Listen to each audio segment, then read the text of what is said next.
Are we live? We are live. There we go. Sorry for that delay, guys. We are indeed live. Good to see you. Good to see you guys live. We have an absolutely smashing show for you today. It's a chilling show, too, because we're going to peek inside the newly released Manifesto, or to be specific, the diary of the Covenant school shooter. The left spent a long time. They continue to spend a lot of effort and a lot of money to hide the writings of the Covenant school shooter from us. And when you peek inside this diary, the reason why the left is trying to hide it from us becomes crystal clear. So what we're going to do on the show today is we are going to take a look at this diary because it does reveal the ideology that motivated Audrey Hale to commit this heinous mass murder. So we also have a very special guest that's going to join us in just a couple minutes. The man who was brave enough, courageous enough to publish this manifesto. He is the editor-in-chief of the Tennessee Star, Patrick Leahy. He's going to join us in just a minute. He's facing not only professional backlash, but lawfare being aimed at him because he had the courage to publish this manifesto when all the law enforcement agencies do is gaslight us about the reason why it's too dangerous for us to see. Only they can see it. We don't believe in that sort of censorship here on this show, and neither does Patrick Leahy. So he's going to join us shortly. Guys, let me know in the comments if you can see me okay, if you can hear me okay. I'm going to be monitoring the chat box throughout the course of this show. I want to hear from you. I want to respond to your thoughts. So make sure you keep that all lit up. The other thing we're going to do today on the show, after we talk about what's inside the Covenant school shooter's diary, after we talk to Patrick Leahy about this whole process, it's really fascinating. We're going to hit 5 headlines that the mainstream media might not want you to hear. So we're going to tell you.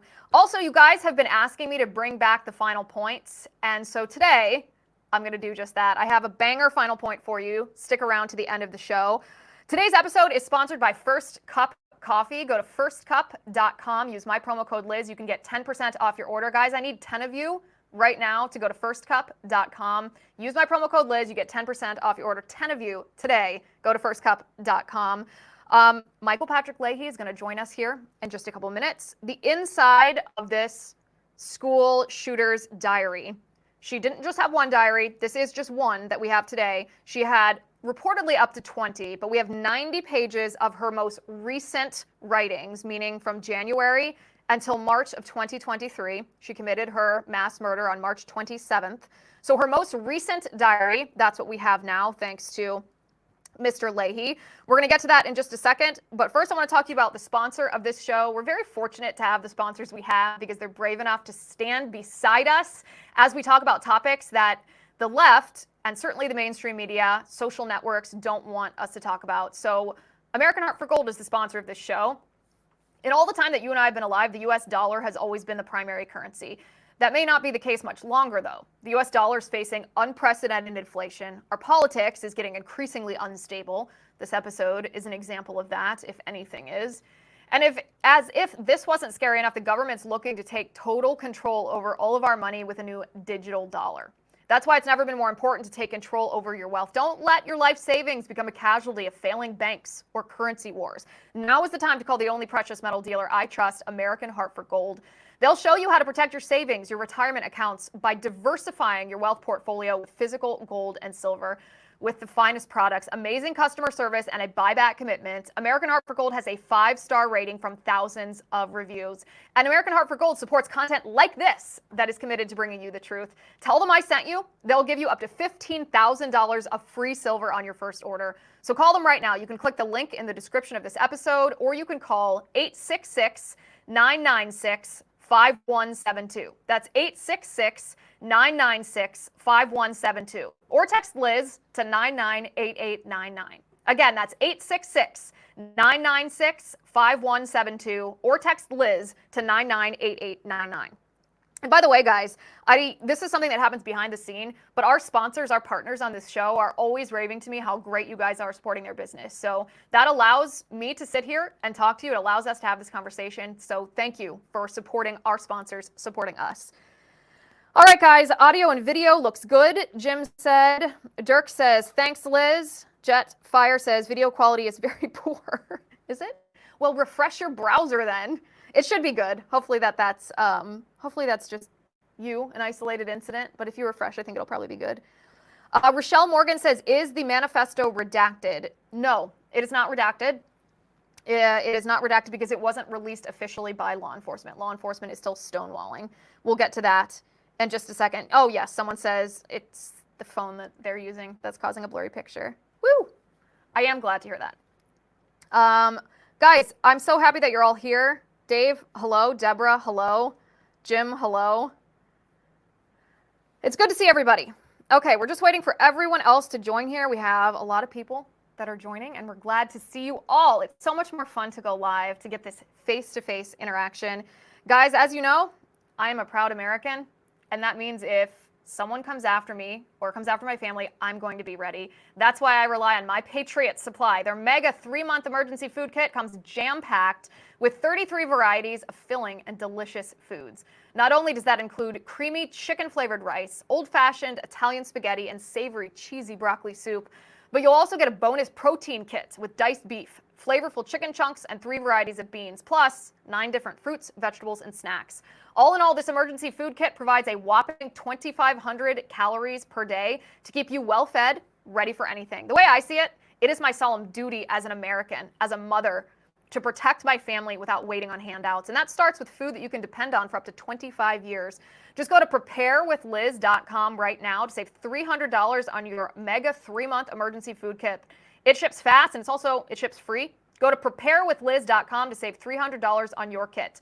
Preparewithliz.com. I don't know if you guys saw the interview I did last week with Robert Sterling where he talked about the ramifications of what's going to happen to us if Kamala imposes those price controls that she was promising if, God forbid, she gets elected. And it made me think of this advertiser. We didn't even have them as an advertiser for that episode, but all I could think of when he was talking about the food shortages that we're going to face is, man, I'm glad I have 2 humongous tubs of my Patriot Supply downstairs. I actually asked my husband after that episode, I was like, we have food, right? Food supplies? And he was like, duh, of course we do. All right. Here is the story of the day and the based take on it. Guys, you can continue to join live. We are ready to get going here. It's good to see each and every one of you. All right, this school shooter's manifesto, nearly 100 pages of the most recent diary of Audrey Hale, who was the woman who committed the mass murder at Covenant Christian School in Nashville, Tennessee. There's 90 pages to be exact, almost 100. This journal of Audrey Hale's was written between January and March of 2023. That is the most recent writings of this person. It's not the only writings. There is reportedly a spiral-bound notebook which contains the actual attack plans before the attack was carried out. This would-be attacker at the time wrote out exactly how she was going to carry out this massacre. That is not part of this diary, but this diary reveals the ideological formation of this school shooting. In other words, the left has spent the last year and a half hiding these documents, the writings of this school shooter from us. And the reason why is very clear. The FBI was in on this. The Tennessee Bureau of Investigation was in on this. The local police department was in on this. We were told, gaslit actually, we were told that we can't see the diary, we can't see the journal, we can't see the manifesto because there was an active law enforcement investigation going on. And somehow we were told that you and I reading this journal would somehow hinder that investigation. I'm not sure how that could possibly be the case, but we were told that we couldn't see it for that reason. We were told that there was a copyright issue at hand, that the parents, that the person, let's back up, that the shooter writing in this journal owned the copyright to her own work. And that after she died in this, after she was killed in this shooting, that her family, her next of kin owned the copyright and her parents claimed copyright over these writings. If it sounds convoluted, it's because it is. We were also told that these writings would pose an imminent danger to the public, and that's why you and I couldn't see it. None of this is true based on what's actually inside this diary. Maybe that stuff exists inside one of the other journals, but inside this diary, I've read it. That does not exist. We were gaslit. We were told that this quote-unquote blueprint of total destruction that could cause imminent danger to us that we couldn't see. Too scary for us to see. Just the government can see it. That's what we were told. So what ensued is the Tennessee Star, who is helmed by Michael Patrick Leahy. He's the founder and the editor-in-chief. He, because he's a journalist, and this is what journalists do, got the manifesto and began publishing articles relaying to us what was in the manifesto. He didn't publish the actual manifesto. He reported on it because that's what journalists do. They have sources that give them information, they verify that information, and then they reveal it to the public. That is the purpose of the free press. Well, as Michael Patrick Leahy did this, he started the left put him in their crosshairs. Let's put it that way. They started suing him. They started telling him that he couldn't do that. A judge threatened him with contempt of court. We're going to talk to him in just a couple minutes about exactly what he is still to this day going through based on doing his job as a reporter, giving us the information that our government doesn't want us to have. But let's first talk about the ideology that we find inside this diary. The left hid this from us, and the reason why is very clear. We'll start with the shooter herself.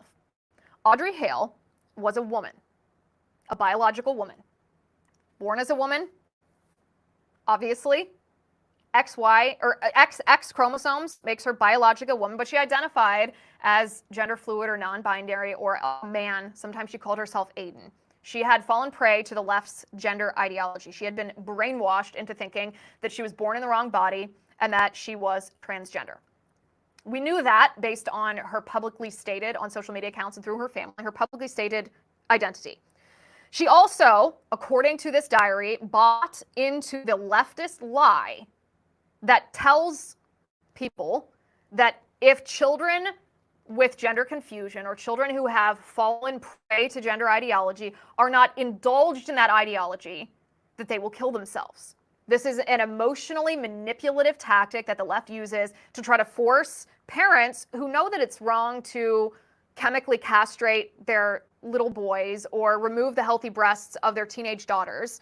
You don't have to be Christian, you don't have to be conservative to believe that. Almost every parent who themselves is not brainwashed by gender ideology on a visceral level understands that that's wrong. So in order to try to bypass that human protective reaction that almost every parent has, the left says, well, if you don't do that, if you don't trans your kid, that kid is going to commit suicide and you're going to be responsible. You will be the killer of your own child if you don't trans your kid. Well, Audrey Hale expressed in her diary that she bought into that she believed essentially that she would be committing suicide. She didn't care if she died, is how she put it. Well, where did she get this idea? She got it from leftist ideology.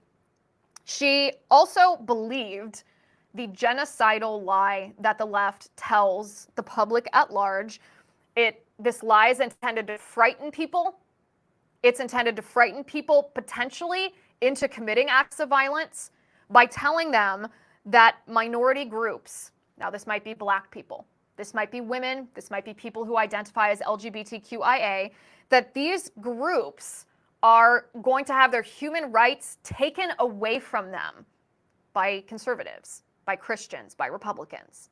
Again, imagine being a teenager who is already dealing with, in this case, autism, dealing with gender ideology and confusion, and being told that your human rights are going to be violated, that you might even be killed by these people who you are told hate you. Imagine the fear and the panic that this instills in someone who is already mentally ill and already corrupted with evil ideology. Audrey Hale, according to this diary, also bought into critical race theory. She writes often about white privilege and the concept of white privilege. And in one case, she writes about self-embarrassment. She writes, my brain, and then an arrow, white privilege, and then an arrow, and self-embarrassment. Because she's white. It's so evil and it's so wrong that children are taught this. And who are they taught this by? They're taught this by the left. So this was a disturbed young woman, clearly. She claims that she was diagnosed with autism, so likely harmed by Big Pharma. She fell prey to queer theory, which is the transgender ideology or radical gender ideology. She was brainwashed by critical race theory. She hated herself and other white people. And she felt that her only recourse was revolutionary violence, mass murder, the massacre of children, of Christian children. Because that's what the left tells young people. Obviously, the left tried to stifle this. Obviously. Every single external ideology that motivated this young woman to commit a heinous crime, to murder innocent children and their teachers. was indoctrinated into her by Democrats and the left. And there's only one word to describe that. It's evil. She also writes often about this obsession with race. She views everything through the lens of race. She talks about being in love with a quote-unquote brown girl. It was a girl that she had played basketball with in 8th grade, reportedly. Wasn't in contact with this girl anymore, but wrote often about her sexual fantasies about this girl. She wrote about anti-American ideology, and this is a quote from her. She said, "The land of the free means whatever effort is taking away human rights is not of a human at all." She said, "I wish death upon myself because of the pure hatred of my female gender. With no rights, anyone's country is a shitty dictatorship." Almost every phrase in that paragraph is something that the left says on a regular basis, politically and culturally. She was created by radical leftist ideology, and I don't say that to be hyperbolic. I don't say that to sound bombastic. I say that because she was a walking embodiment of what the left teaches young people to believe. She hated herself as a female because the left constantly tells women that they're not good enough. The left degrades true womanhood, telling women that we're oppressed by men, that we have to hate men in order to find true equality. The left discourages young women from being feminine, from wanting to be a wife, from wanting to be a mother. They tell women that they'll be trapped by marriage and that motherhood is a burden. They encourage young women to be sexually promiscuous, even sexually deviant. They frighten young women about equal rights while pressuring women to ape men in the workplace. Are you really reaching your full potential if you don't want what Jim over here wants? Because oftentimes men and women want different things. Simultaneously, women are told by the left that they can actually be men if they just identify, if they feel like a man, if they don't feel comfortable in their female body. They have to identify, however, as LGBTQIA if they want to be a man, because the only way to liberation is by destroying the norms of capitalism. The norms of capitalism, straight white people, Christians, man and woman, marriage, gender. This school shooter was created by radical leftist ideology. This is what's inside of her diary. This is why the left has tried to hide this for so long. And an effort that's not relegated to the past. It's not that the left tried to hide this, failed, and just gave up their effort. They're actively trying to punish and penalize the man who released this. He joins us today, Michael Patrick Leahy, the editor-in-chief and founder of the Tennessee Star. We can bring him on. Michael, thank you for joining us. Liz, it is great to be with you. I really appreciate this opportunity. Yeah, you've done great work. I mean, I told you this before we went on air, but it's one thing to sit behind a microphone and talk about standing up for truth, talk about not being afraid of the deep state or lawfare coming your way, but it's another thing to actually live it. You're living this right now. I want to hear your side of the story from start to finish. You got a hold of some of these documents quite some time ago. Start there and walk forward. Tell us what's been happening. So we legally obtained these 90 pages of what you described as her diary from January of 2023 to March 27th of 2023. We call it the Covenant Killers 2023 Journal. She wrote it and left it in a sort of a bound notebook in her vehicle to be discovered on the day of the murders by Metro Nashville Police Department. She also left in her vehicle that day a spiral notebook, which was basically her operational plan of attack. We don't have the spiral notebook. We have the 2023 journal, all 90 pages, in her own handwriting. But in addition, that afternoon, on March 27th, 2023, Metro Nashville Police Department legally obtained a search warrant, and accompanied by an agent from the FBI and an agent from the ATF, they executed that search warrant at the residence that the killer, 28-year-old self-identified transgender man, born as a female, Audrey Elizabeth Hale, shared with her parents in Nashville, just a couple miles from Covenant School, where she had earlier that day murdered 3 9-year-olds and 3 staff members before she herself was killed by Metro Nashville police officers. When they went there, they seized 47 items, which included 20 journals which she had written between approximately 2007 and 2022, which contained about 1,000 pages. Now, in early June of 2024, more than a year later, we legally obtained the 90 pages of her 2023 journal, as well as numerous documents from the Metro Nashville Police Department investigation and hundreds of crime scene photos from a source familiar with the Metro Nashville Police Department investigation. So that's where the documents came from. You'll Let note me clarify something for a second, Yeah. because this is one of the accusations. I'm sure you've seen this on X. I'm sure you're already dealing with the lawfare. When you say legally obtained, that's a very important clarification, because the left is going to accuse you of either stealing it or commissioning the theft of this document in order to publish it. Because if you were to have done either of those two things, which I understand you did not, then you would lose your protection as a journalist, because even journalists aren't allowed to steal. Yeah, Correct? no one has actually made that assertion, but it's always that potential. But no, we legally obtained it from a source. It's standard, journalism in America. Yeah, if a source comes to you with documents and presents them to you, every journalist in America can accept those documents. Now, sources perhaps sometimes may not have obtained them all properly, but that's the issue of a problem for the source, not for the journalist. Now, to put this in context, as you may recall, the murders took place on March 27th, 2023. We followed the Tennessee Public Records Act and requested that Metro Nashville Police Department release all of the writings of Audrey Elizabeth Hale. That's what we were asking for, the writings, which included the 90-page journal from 2023, the spiral notebook, as well as the 20 journals that she wrote from 2007 to 2022. That's what we requested of Metro Nashville Police Department. They denied that request, and in May of 2023, we filed a lawsuit along with several other plaintiffs in Tennessee Chancery Court, requiring them to release them under the Tennessee Public Records Act.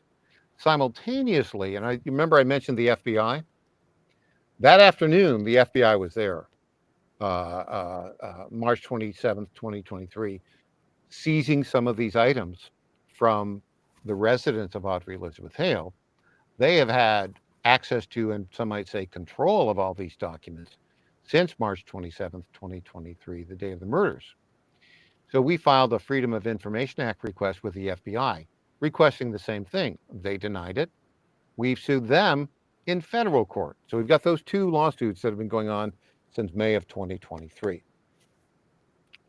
A year plus later, we legally obtained the journal.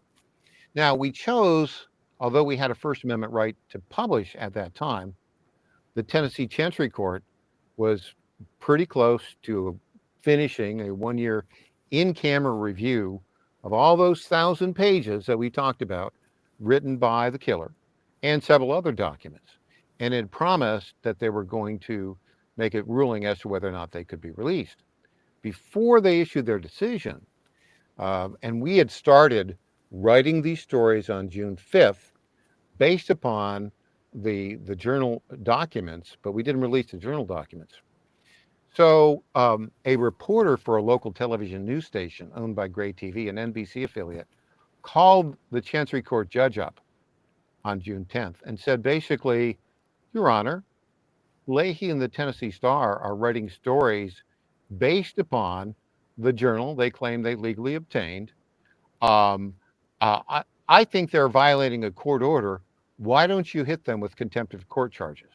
Wait a second. Wait a second. So somebody that purports to be a news outlet, the Free Press, a fellow journalist, tattled on you to a court to try to get you to shut up? Yeah. Basically to induce the court to create a show cause hearing order, which they did later that day. And wait, you said this was an NBC affiliate? I just want to remember who. Yeah, an NBC affiliate. Losers. Pardon? I said, man, what losers. Well, the guy is the reporter who did that, Stacey Cameron, is an attorney. How about that? So, anyways, so the judge immediately thought, hey, that's a great idea, and sent me on June 10th a show cause hearing order to explain why she shouldn't charge me with criminal contempt of court. Well, that caught my attention. I guess I'm confused here. Had there been an order that specifically prohibited you No, from no, releasing this, or it was just that they did not release the journal to you and you legally obtained it through another way? no. The court order that the reporter was talking about and that the judge, I think, was referencing, there's only one relevant court order. Another plaintiff in the case had submitted a document to the court that they wanted to be seen by the public. The judge didn't like that and issued a court order, said, you cannot submit a document to the court that immediately goes public. Every document submitted to the court must be submitted for in camera for my review, and they're not released. Okay, that's fine.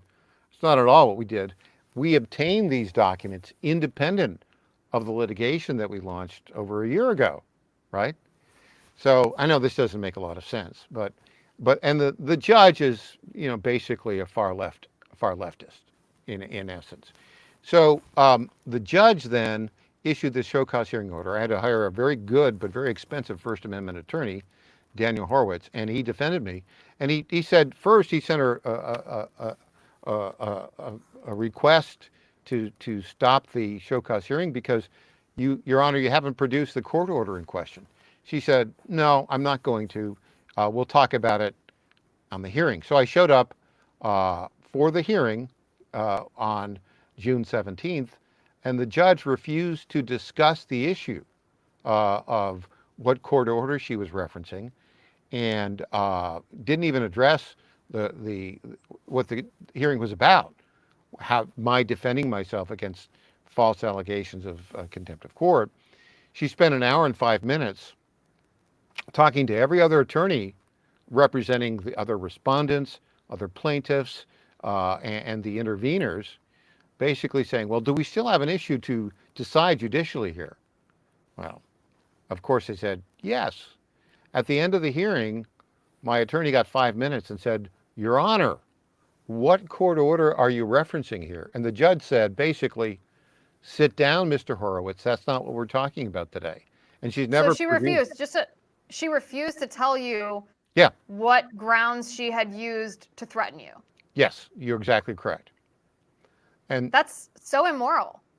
Well, it's probably also unethical, and probably a violation of judicial conduct. But nonetheless, so that's what happened that day. And she said two things. I'll issue my ruling on the underlying case, and I'm still going to decide whether I'm going to appoint a special prosecutor to investigate Leahy for contempt of court on these bogus charges. So on July 4th... So she's just trying to chill your speech, in short. Chill is the right word. This was an attempt to chill my First Amendment rights. So then on July the 4th, she issues a ruling that was very bad. And she claimed that because, as you described, because a group called the Covenant Parents Trust, some of the Covenant parents, who had obtained, they claim, the ownership of the writings of Audrey Elizabeth Hale because they were transferred by the parents who claimed that the killer, Audrey Elizabeth Hale, died intestate, right? Now, that's still before the probate court. Interestingly enough, we published a story yesterday that showed the suicide note that Audrey Elizabeth Hale left behind and was discovered in her room by the FBI agent there that day, March 27, 2023. And that note says, please read my will. No will is apparently there's also a document before the Chancery Court judge that was submitted from Metro Nashville Police that was described as a will, but she won't let that be released, apparently. So it's a big mess, obviously. Doesn't make any sense. So that's the context of this. The copyright thing is interesting to me. What do you expect to happen with that legally? Because obviously we have copyright laws in the United States. People have a right to the distribution of their own work. And there are copyright laws that say that if someone dies, their next of kin is now owns that work. Do you expect that to be upheld in any way, or do you think in Well, a situation like this it won't? let's go back to the ownership. The ownership is dubious because the probate court has yet to rule on it, and so they don't have firmly established. The parents of the killer have not yet legally established ownership. And frankly, I think the probate court really needs to look at whether or not there is a will and what became of the will. That and the document before the Tennessee Chancery Court judge that she's not allowed to be released, that purportedly is a will, needs to be seen by the probate court. That's point number one. Point number two, as to the copyright claim, which the judge used as a non-statutory exception to the Tennessee law to stop the release of all of the documents that she has under review. That is a frivolous decision by the judge, and it's for this reason. As you know, copyright is a federal law. It's a federal statute. It's actually in our Constitution, but at the federal level, not at the state level. A state judge has no authority to determine copyrights. In fact, there's a mechanism for asserting copyright. The very first thing you have to do is you have to register whatever the document is with the U.S. Copyright Office. Well, the group that purports to own the copyright and purports to own the writings of Audrey Elizabeth Hale has not filed, has not registered those documents with the Copyright Office, and they may not even be in possession of much of it. They might now, since we've published the journal, they might have the journal in their possession. But as you know, that journal is her writing with a Tennessee Star watermark on it, which we've included, as you know, to guarantee the trustworthy authenticity of the document.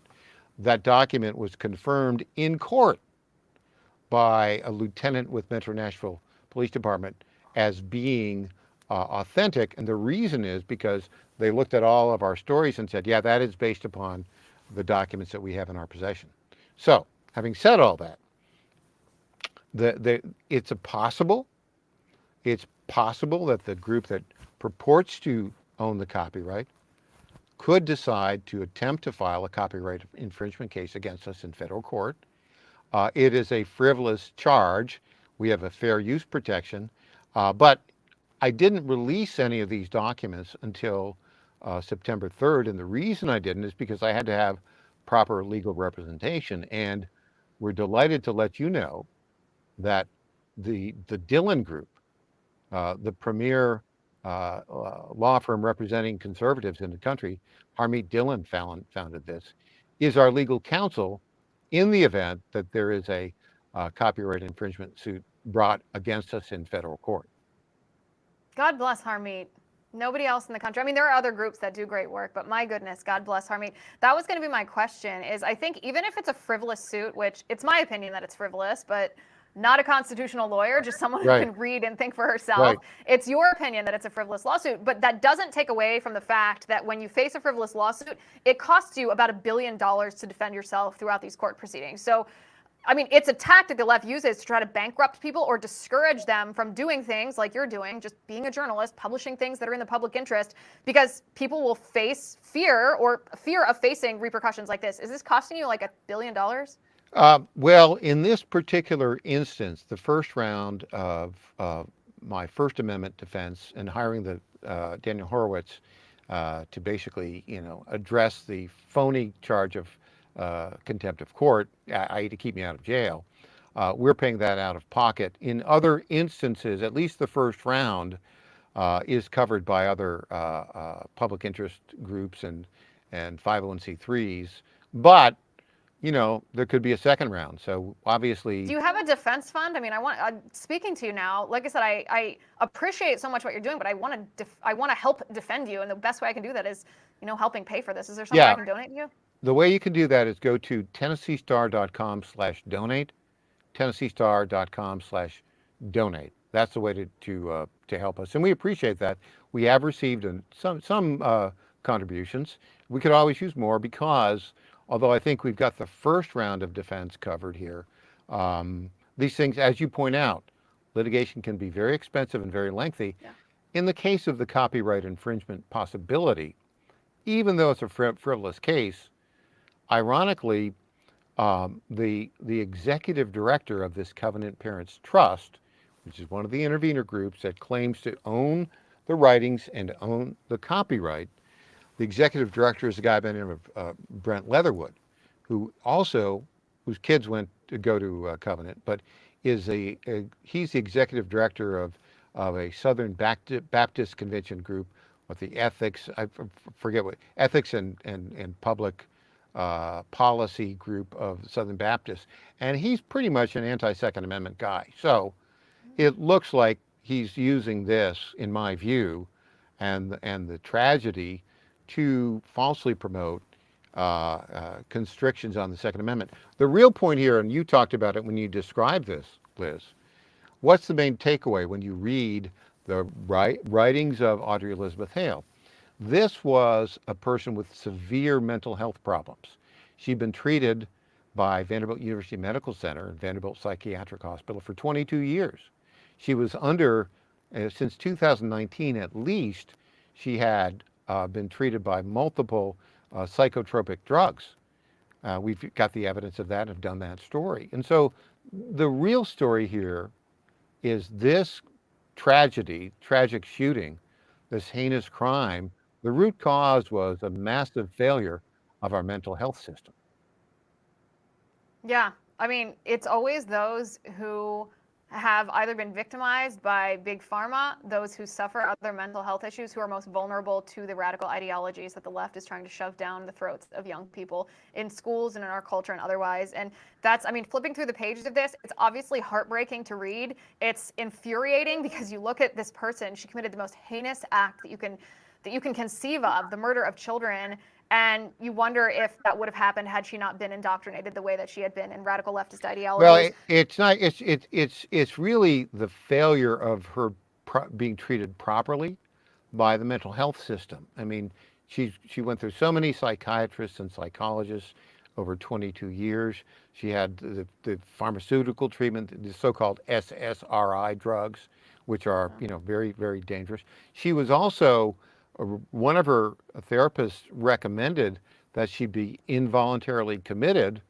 She went in 2019 to Vanderbilt University Medical Center, and she wasn't involuntarily committed. She was put into a 30-day outpatient treatment program.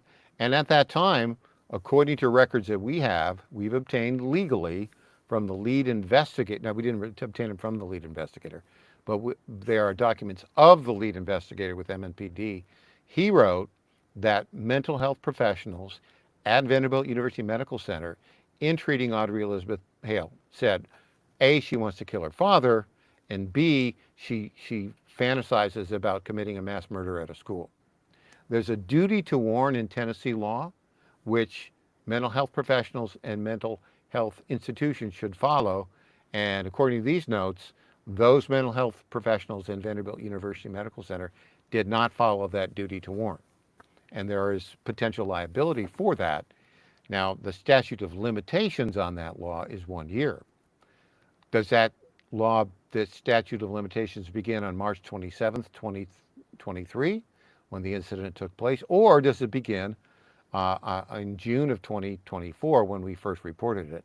I think it most likely begins in June of 2024 now. Ugh, it's just heartbreaking to think of all the ways that things like this could be prevented, especially in this specific case.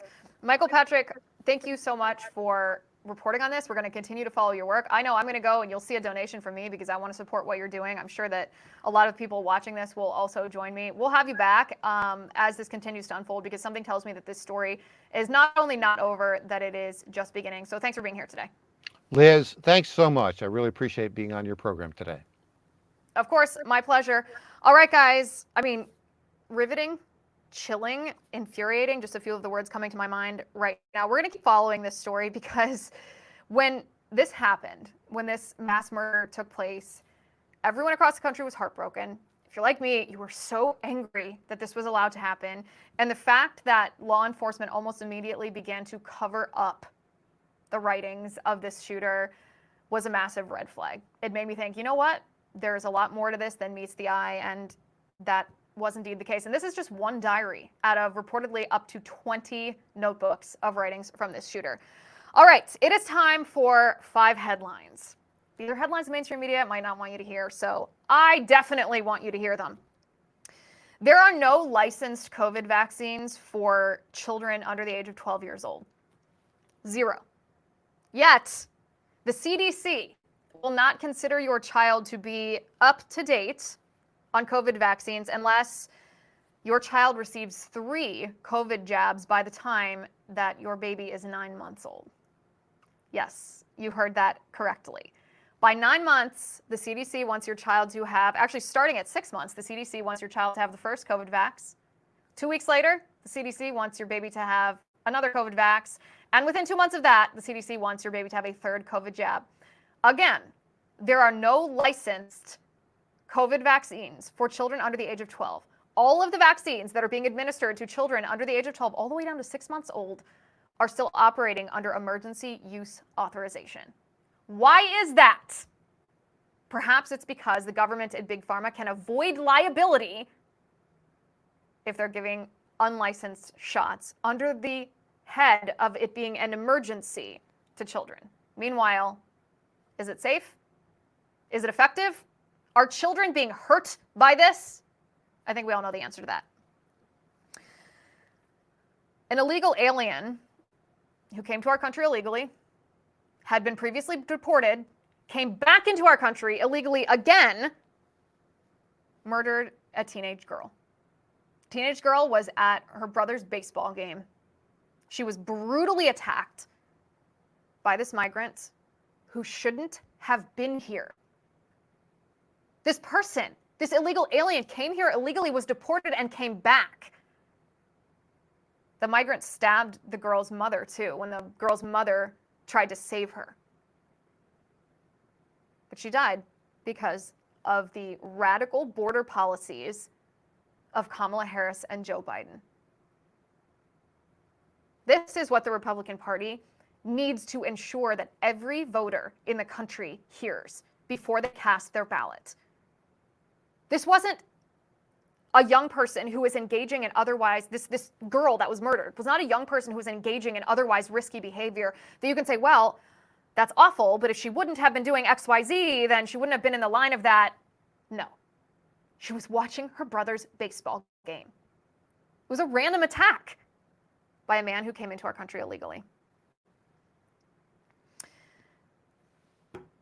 President Trump came out in support of recreational marijuana legalization in the state of Florida. Tim, do we have the video of Trump's reasoning for why he's going to support the legalization of marijuana in Florida? You posted recently about marijuana and that you're okay with it being legalized, but it has to be done safely. Can you explain your policy there? Well, I just put out a paper. And first of all, medical marijuana has been amazing. It's been, I've had friends and I've had others and doctors telling me that it's been absolutely amazing, the medical marijuana. And we put out a statement that we can live with the marijuana. It's got to be a certain age, got to be a certain age to buy it. It's got to be done in a very concerted, lawful way. And the way they're doing it in Florida, I think, is going to be actually good. It's going to be very good. But it's got to be done in a good way. It's got to be done in a clean way. No.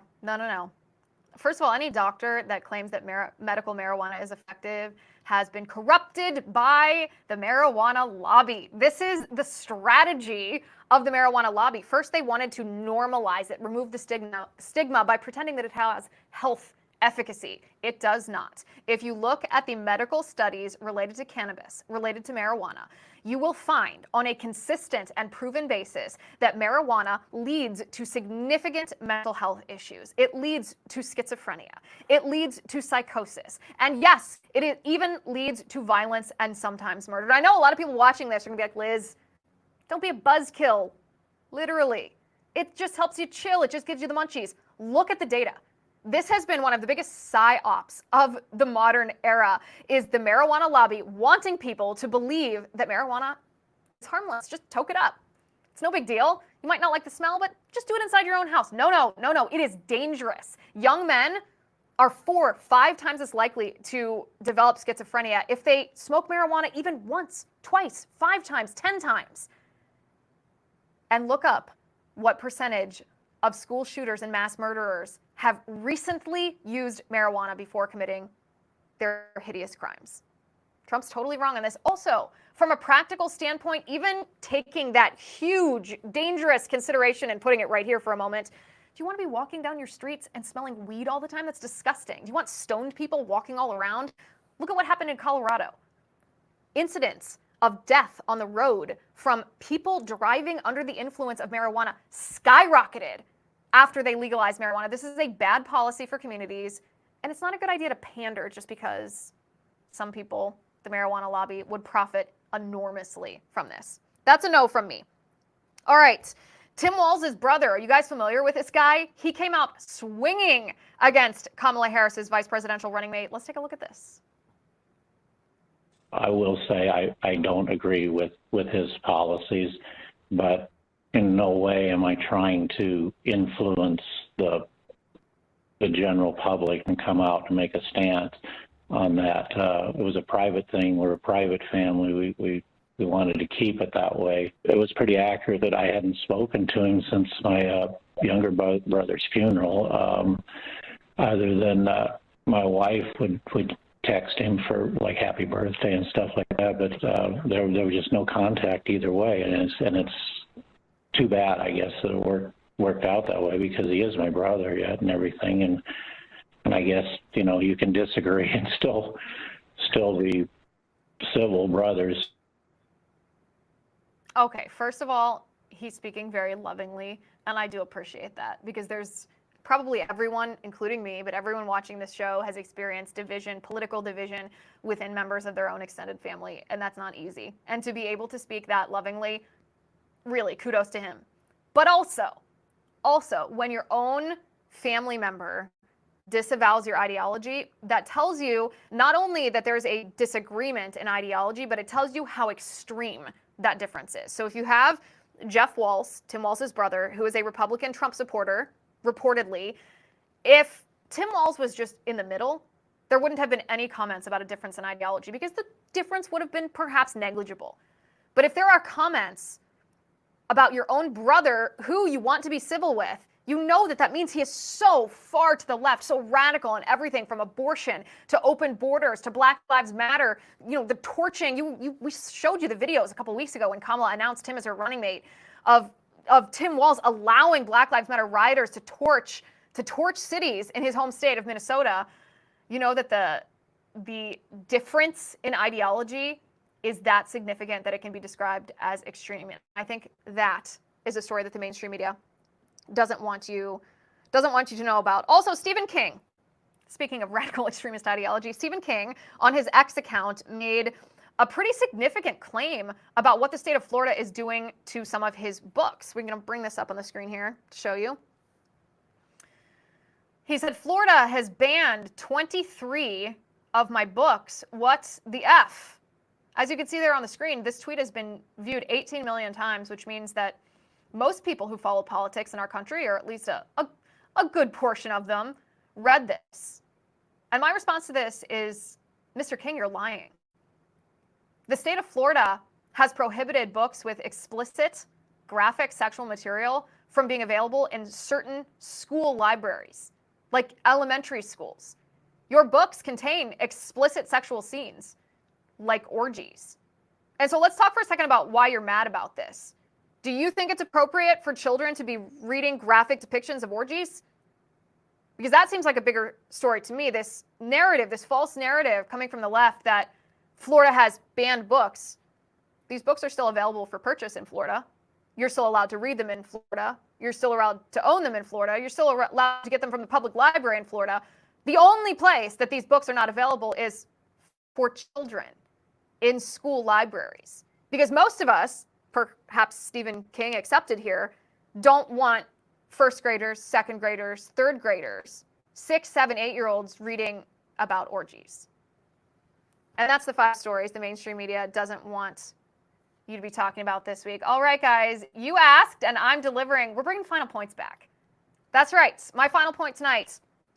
Less than 3 years ago, Kamala Harris and Joe Biden tried to force you to get the COVID mRNA vaccine. The penalty, if you refused, is you would be fired from your job. This happened less than 3 years ago in our country. Kamala and Biden used the administrative state of the federal government to do their dirty work. They used an agency called OSHA to threaten employers. They tried to force businesses, including small businesses, to be the enforcers of this vaccine mandate. If employers didn't mandate that their employees, you and I, be vaxxed, then the employer would face penalties from this agency of the executive branch of the federal government, from OSHA. It would be an OSHA violation. Well, fast forward just a little bit, and the Supreme Court overturned this, obviously, because it's unconstitutional. It's egregious tyranny. It's a violation of your medical freedom and mine. But here's the thing. This happened less than 3 years ago, and yet nobody is asking Kamala about this. Kamala was vice president of the United States. She is vice president of the United States. This happened. This vaccine mandate was imposed by Kamala and Biden. Kamala and Biden made up this tyrannical mandate. Kamala and Biden tried to enforce this on businesses. Kamala and Biden threatened you with being fired from your job if you didn't comply with this mandate. So why is nobody asking Kamala about this on the campaign trail? Does she stand by this? We must start pressuring Kamala to answer this, demanding that she answer for this. And now, let me be clear, this must be asked in a very specific way.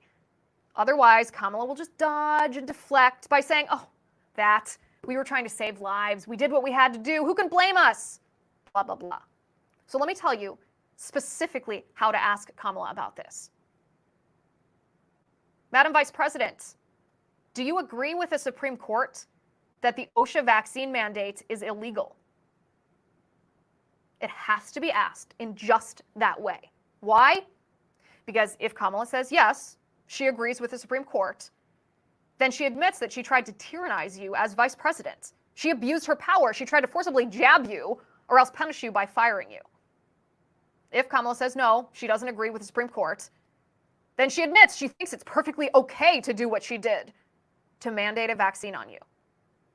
She wants to be president, God forbid. She must be asked. She must answer this question. It's insane that people, especially people who call themselves journalists, are ignoring this. And that is my final point. Thank you for watching. Thank you for listening. I'm Liz Wheeler. This is The Liz Wheeler Show.